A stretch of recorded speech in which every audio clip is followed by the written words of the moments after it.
Well, happy Thursday, Therapy Flow community. We're back at you, hopefully today to help save you some time, effort, and energy when it comes to running the day to day of your practice. Uh, with all of this, let's dive in to kind of the art of delegation and how to get more things off of your plate without it costing you a lot of time, costing you a lot of money. Yeah, I love this topic. And I think it's because sometimes I feel like I'm really good at it, and sometimes I feel like I'm really bad at it. And I think many of you probably feel the same way. Maybe you feel so powerful when you do it right. Or maybe you're like, man, why am I not delegating? Or I should be delegating, but I know I need to do it. Or if I don't do it, my team's not going to do it. And I think this is kind of a really interesting topic when you're looking at maybe high growth groups. Um, but it's also a really interesting topic when you're just starting out and you're just getting the reins on delegation. And I think it's because in either instance, it impacts your business and your business speed at a really high level. Or And your so, business sanity. or your business sanity. Yeah, really.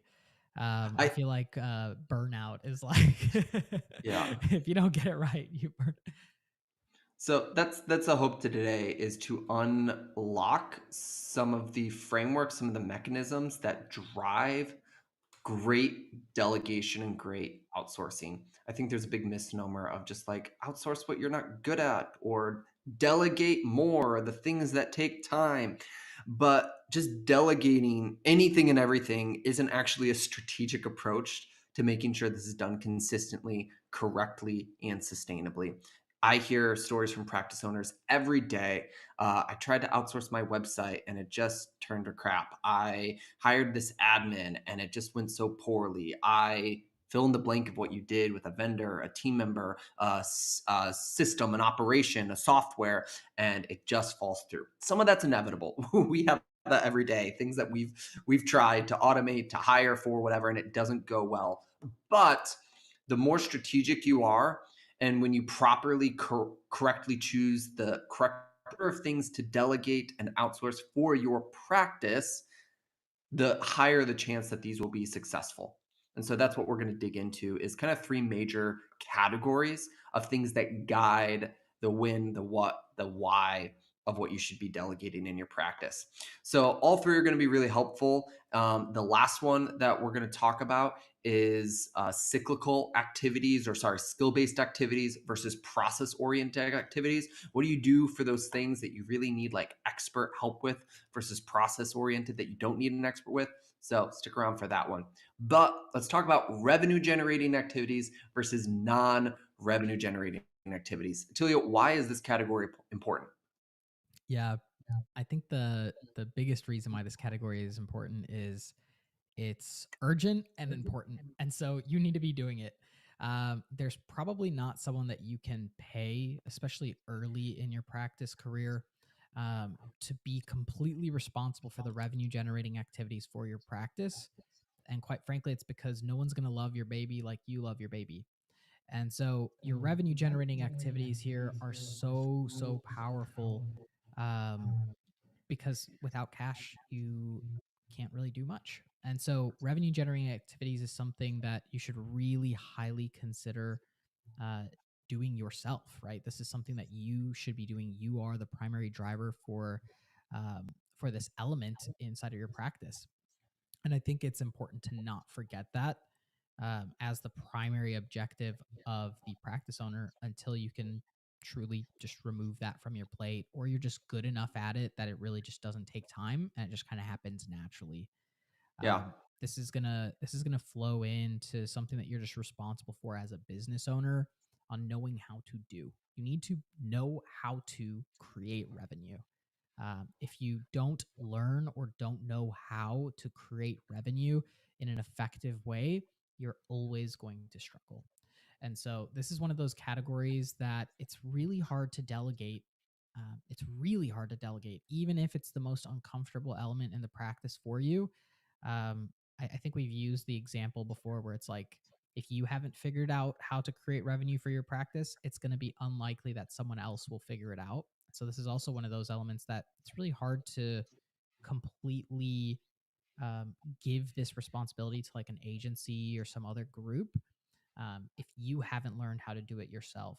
So I'd maybe start with that. Do you have something you'd add there, Josh?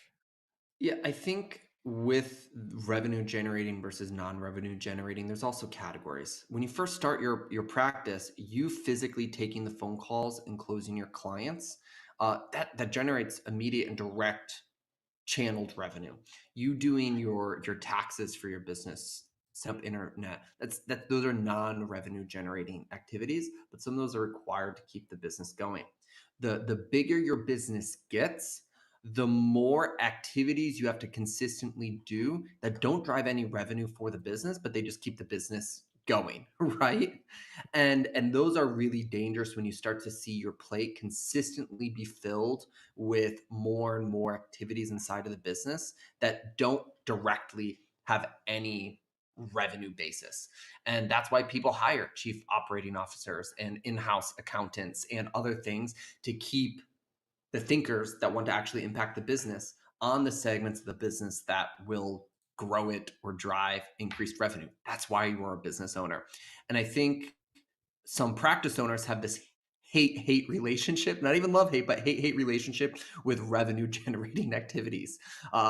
Going out and building out a recruitment pipeline to consistently hire and fill out new clinicians, setting up really good sales processes to convert clients or to look at numbers to see the lifetime value of the client, or really digging their hands and getting dirty in the marketing content to try and generate. Those are things that grow the business, that generate revenue. And it's very safe and comfortable just to sit in all of the things that keep the business alive and going, but they don't help you reach your goals. They keep it alive and going.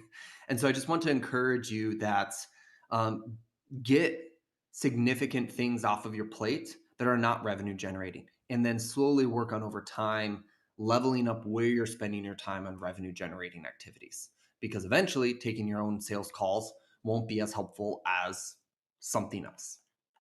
Yeah, I might take just a second to call in some of you who maybe have seen the like 4 Ds of prioritization. And that's like do it, delegate it, defer it, or delete it. And there's kind of like this quadrant. You can if you look that up just on Google or something, or maybe Josh, I can throw you a picture if you want to use it. But basically, the top quadrant is like urgent and important. You should do it. If it's urgent and not important, you should delegate it. If it's not urgent but it's important, schedule it. And if it's not urgent and not important, eliminate it. And so for you, especially early in the practice, in your practice life, revenue generation is urgent and important, so you should do it. And then maybe later on in your practice life, it's urgent, but maybe not so important, and so you can delegate it. And so I'd keep that in mind, but revenue generation is always something that's urgent. Okay. There's not really ever a time when revenue generation's not urgent. Um, so I'd keep that in mind. I'd keep that in mind. It's not one of those things that like becomes not urgent over time. It's always urgent. It just varies in importance. Yeah. Let's talk about one-time events versus cyclical events as another category to drive outsourcing or delegation. One-time events are going to be like moving your office, setting up internet, even things that happen super intermittently, like customer service issues. A calendar broke. We have to set up the website DNS records. A new software launch inside of your practice. Things that like either don't have reoccurring activities attached to them or the big bulk of the process or the project, big or small, right?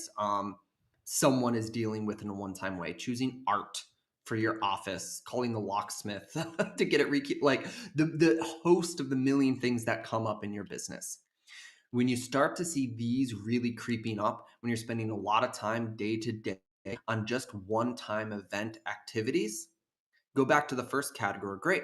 Are these one event revenue generating activities? Oh, I built this cool new software that's going to really impact how many clients convert, right? I took the time to implement a CRM.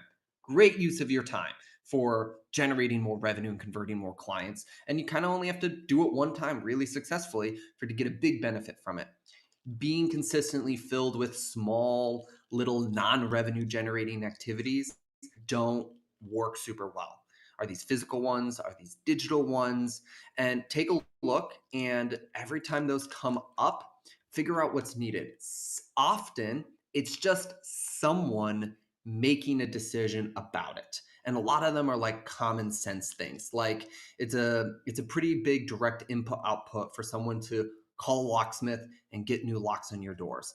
Or if another therapist has good taste, for them to choose the artwork in your office. I think oftentimes, and I'm super in this boat too often, is I forget to almost delegate these random one-time events versus I need to give someone else the permission just to make the decision that doesn't really impact the decision or the business all that much, but someone else could get it to the finish line if I just said, hey, can you take care of this? I kind of don't care how it gets taken care of. You need people on your team, virtual assistants and operations people, just to move one-time event processes forward, whatever size they're at. And that requires you to trust that person, to hand over the control, and just to be okay with how they solve that problem. I recently had a little bit of a paradigm shift here, and I'll share it in just a second. But the idea that you're hiring team members and not taking them through a more rigorous process when it comes to hiring, meaning there's like 2 to 3 layers of hiring, is slowing you down in this process. And so I want you to take a look at your current team and maybe ask yourself, could you give them, like, do you trust them to make those one time decisions? Do you find yourself making decisions that you could trust another team member to do? Um, and like, really, do you feel like you could tap your team members on the shoulder and they would actually make a really great decision for you in these events? And some of you might be like, oh, I don't know, or some of you might be like, well, I would probably need to be there with them to like help walk them through. And to that, I call to you and you as the leader and say, how are you improving your hiring process so that you know that you can find people that you can tap on the shoulder and fully trust to make those decisions for you? um, and I think that that's a call to everybody. I think every business struggles with this, like finding the right people. I think in a lot of ways, your core values need to be the representation of how your people make decisions for your business. And so you can always rest assured if someone's acting within the core values of your business that they're making a good decision for the business. And so for some of you who have core values that are like, be great therapists, that's not helping your decision making process typically.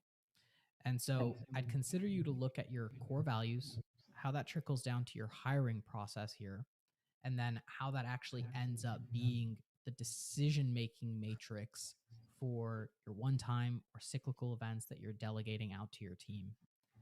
And Yeah. so my big paradigm shift that I've had here recently has been, if it's a one time thing that only you can do and it would be unreasonable to train other people, just do it. And so rather than trying to find someone or try to hire someone, just do the thing.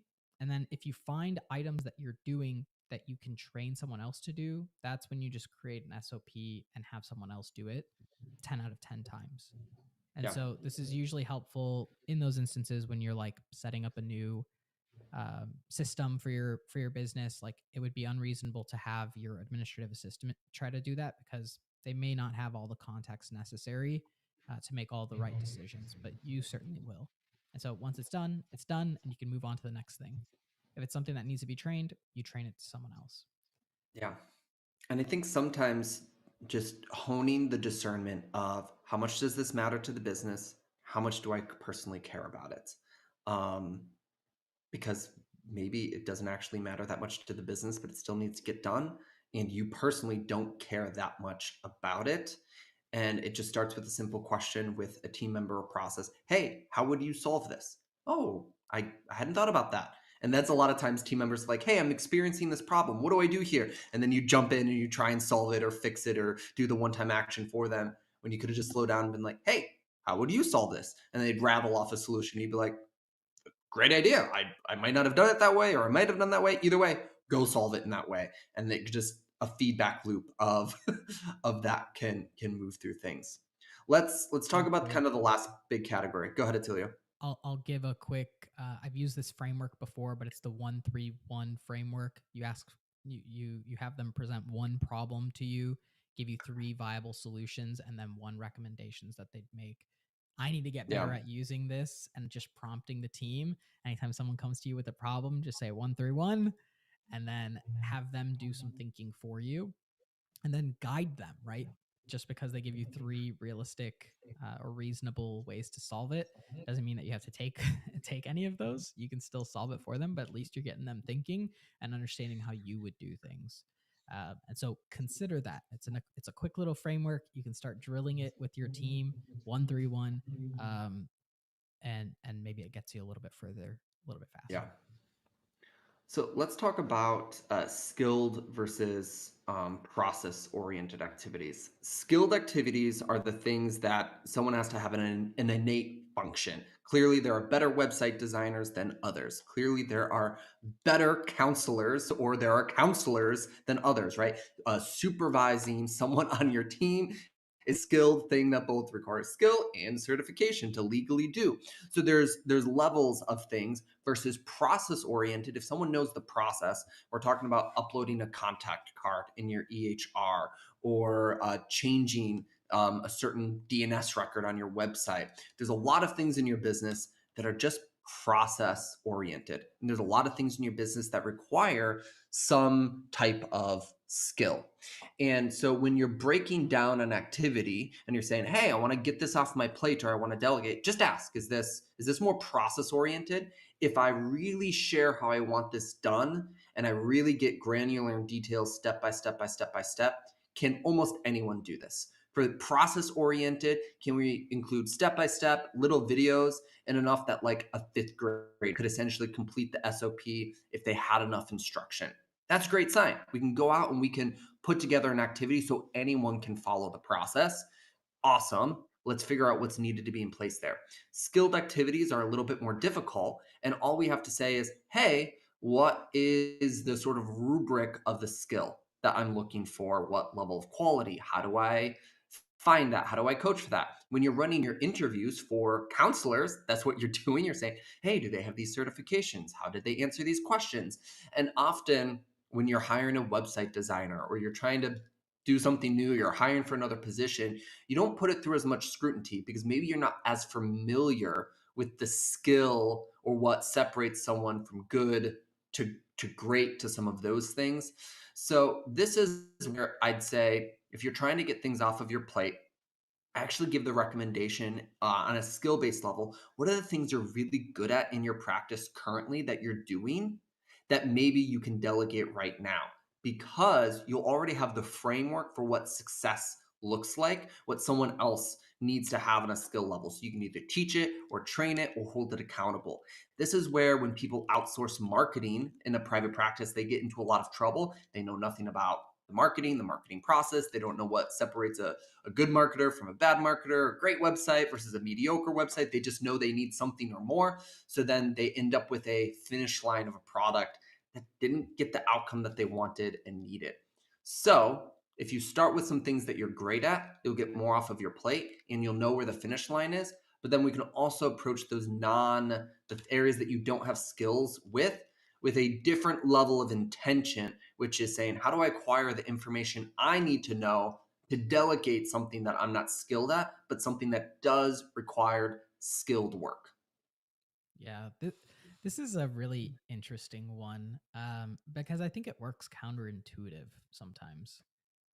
And counterintuitive, there's this saying: if you wanna be rich, um, be helpless, and if you want to be wealthy, uh, be like even worse than helpless. Okay, so follow me here, guys. Follow me here, guys. So essentially, the idea here is like the less you know how to do, the more you can have other people do for you.